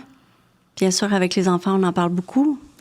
On a fait des soirées thématiques de parler de que chacun raconte un souvenir ou de partage ou que moi je raconte un événement vécu puis que tout le monde en prenne connaissance parce que c'est notre réalité mutuelle. Donc tous les deux, on se Est-ce que comprend. Quand t'es là-dedans. allé au resto de sushi, est-ce que tu le savais qu'il... Oui, et il me l'avait dit via Réseau Contact. Oui, dans C'était les sa deuxième échanges qu'on phrase. avait eus. Ça va? Oui, toi? Ben, je sais pas. Ma femme est morte il y a 1 an. Oui, c'était... Et en fait, Nicolas, il s'affichait séparé parce qu'il s'est remarié. Après, il y a eu un rebound rapide. Puis, il s'est remarié et il a rapidement réalisé que c'était une erreur. Mais donc, il apparaissait séparé. Sur Réseau Contact, il apparaissait pas Mais toi, veuf. toi, t'apparaissais veuve. Oui, OK. oui, Fait que... c'est ça. ah, Oui. wow. Quelle histoire! Oui, c'est ça. C'est spécial, hein? Donc, on a maintenant une union. C'est la raison pour qu'on s'est mariés après autant de temps. Parce que ça va faire 12 ans là, qu'on est ensemble. Parce que notre mariage, c'est un peu le scellant sur notre famille qui est maintenant unie. Parce qu'au début, c'était difficile au début. Mais d'un autre côté, j'imagine que comparé à tu sais, une famille reconstituée comme traditionnelle, où ce que les deux parents sont encore vivants, il y a, tu sais, mettons, ces enfants ont dû être... Ben, en fait, là, je présume, là, puis là, on veut peut-être pas aller là, mais mettons, tu sais, il n'y a pas de guerre de tu sais, le poste de maman, il est juste comme ouvert. Oui, t'as raison, mais je suis pas leur mère. Ouais. Je suis pas leur mère, puis il est pas leur père. Donc, Ben, t'es la belle-mère. je suis la belle-mère, Ouais. oui. C'est ça. Je suis la belle-mère. Mais ça Puis- prend, pour avoir été pendant 12 ans, ça prend un rôle significatif là, dans la vie de ces enfants-là. Là. Totalement. Mais en même temps, puis, tu sais, il y a plusieurs défis par rapport à ça, là, évidemment. Là. Mais ils ont une mère. Hein, c'est juste décédée. Tu sais. Donc, moi, c'est pas à moi à la remplacer. Tu sais, moi, je suis la conjointe de leur père. Puis, je suis très différente de leur mère. Puis, j'apporte ce que j'apporte. Puis, après ça, ils se ressourcent à travers leur père de leur mère, mais aussi avec le reste de la famille ou avec le reste de la famille de Nicolas. Ouais. Donc, c'est ça. C'est une dynamique différente. Donc, on veut jamais que quelqu'un décède, mais en même temps, en tant que famille reconstituée, je pense que c'est plus facile, notre scénario, que le scénario d'une famille reconstituée avec des ex vivants. Là. Puis ça dépend des ex, si tu t'entends bien ou pas avec ton ex. C'est sûrement la clé du succès. Mais malheureusement, ça, j'ai pas d'expérience vraiment.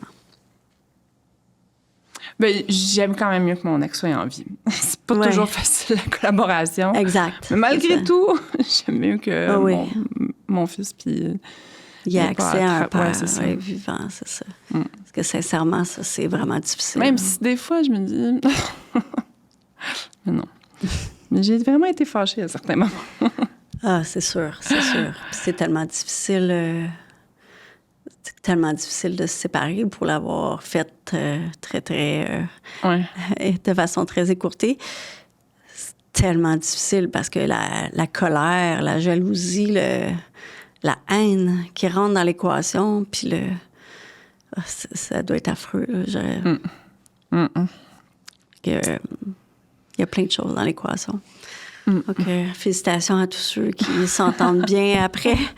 J'ai entendu ton histoire avec Francis de Menu Extra qui va en voyage avec son ex. Je sais. Wow! C'est cute. Il était à Paris la semaine passée, puis je suivais leur cute thread. Ouais. Sophie, merci beaucoup. Je suis abasourdie. J'en ai fait 15 à date des épisodes. Puis je veux rien enlever aux autres, mais je pense que c'est un de mes préférés à tourner. Je suis reconnaissante de t'avoir rencontré aujourd'hui. Tu as été une découverte exceptionnelle. Puis merci d'avoir partagé ton histoire avec autant de transparence. Wow, merci, mon Dieu. Je suis flattée. Merci, Judith. Merci.